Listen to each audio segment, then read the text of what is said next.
Anycubic Mega S review. A few months ago I purchased an EZ3 X1 3D printer for 136 Australian dollars. It was good at first, but I soon realised I wasn't going to be printing many larger, up to 10 cm square items due to its limitations. You can watch my previous video where I attempted to upgrade it for more information. Fast forward to a few weeks ago, I found the Anycubic Mega S available for a heavily discounted price of 149 Australian dollars. It's now $224, which I personally think is still good value. Okay, so it arrived and it's time to assemble it. Here we have the base and the packet of smaller components. Let's have a look. First up we have a standard SD card, some screws, a filament holder, we've got a spare hot end,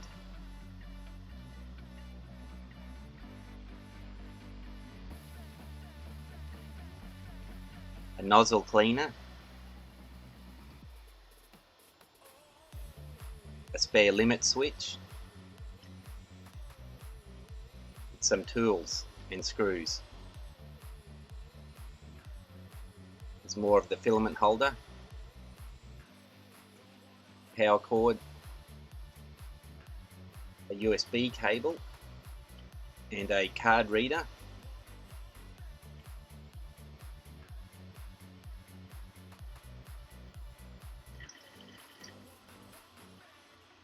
Some filament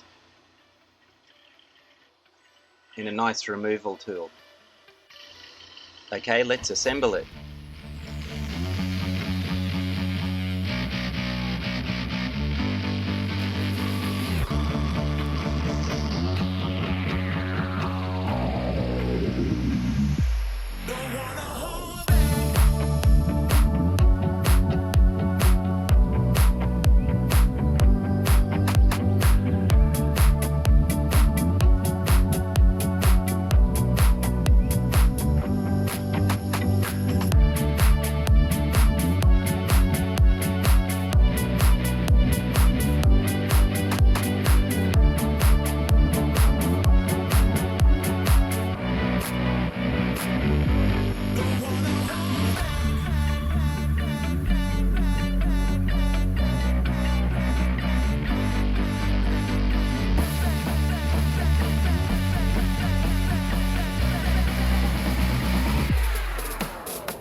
Okay, let's turn it on and have a look.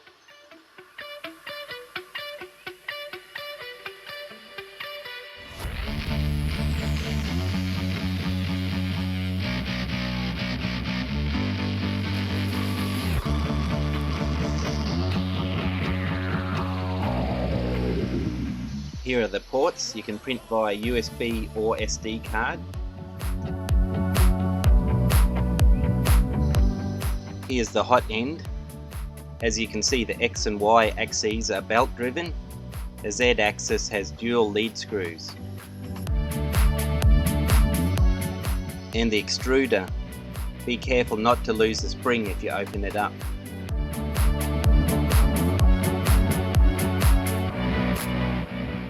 I went with my DIY cable roller rather than the one it came with.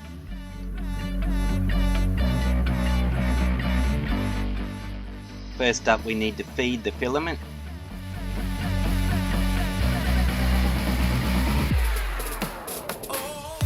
Then we need to level the bed using some standard printer paper as a guide.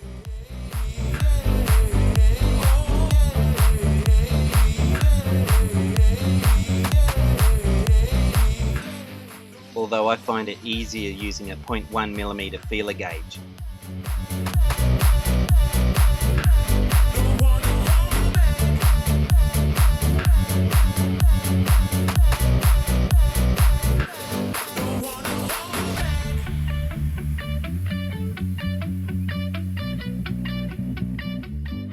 I'm not an expert at this, but I like to adjust it so there's an equal amount of friction on the feeler gauge on each corner.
Okay, now we're up and running, let's go over the printer's features, having a look at the Anycubic website. The build plate is an adequate 210 by 210 by 205mm.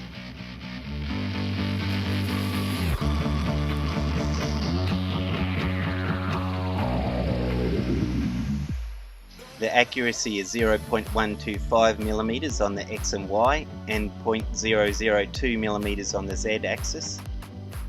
It can print TPU, PLA and ABS. Has a solid metal frame. It weighs about 15 kilograms. It has a very nice glass base, no complaints at all with this. Auto resume from power outage. SD card and USB. Keep in mind that USB requires your computer to be on, so the SD card will be the best option for most prints.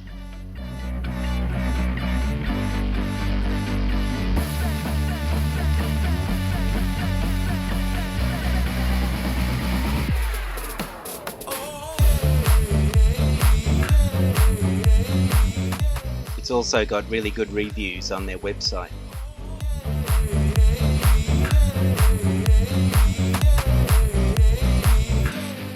Slicing software. It uses Ultimaker Cura, which is excellent. It has the basic settings as well as more advanced and perhaps even one-off settings to get the best out of your prints.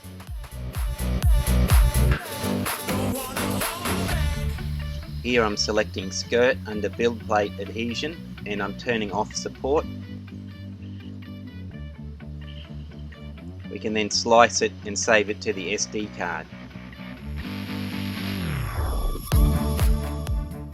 If we click on preview, we can see a 3D model of what it will actually print.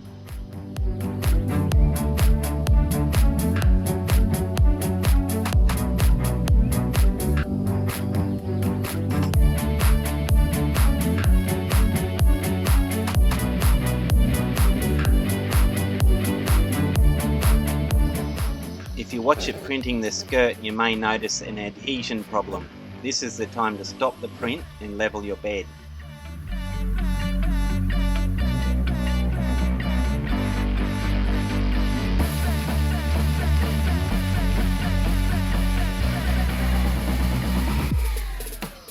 This is not really necessary, but I've paused the print and am checking if it comes loose.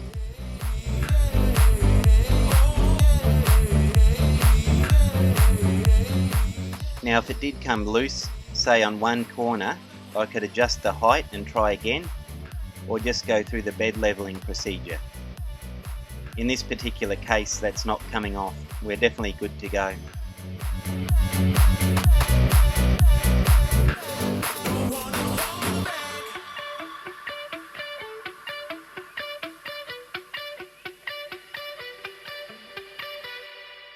Here's a few of my successful prints.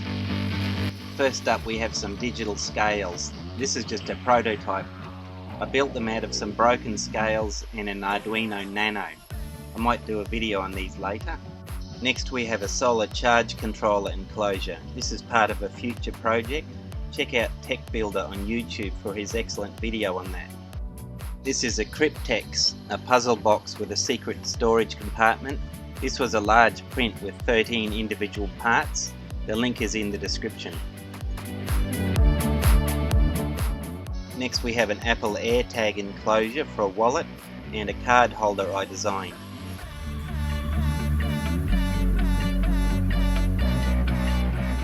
This one is a print-in-place geared bearing. It came out perfectly on the 0.2mm setting with no supports.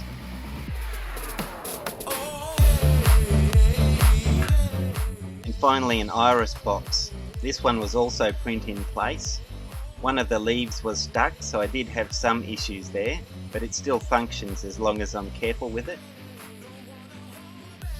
One final thing before we end this video. I've already mentioned build plate adhesion, but the extruder has given me the most grief. Occasionally the filament will misthread and you'll need to open it up and clean it out. Just make sure you reassemble it properly. It's just something you have to deal with when it happens.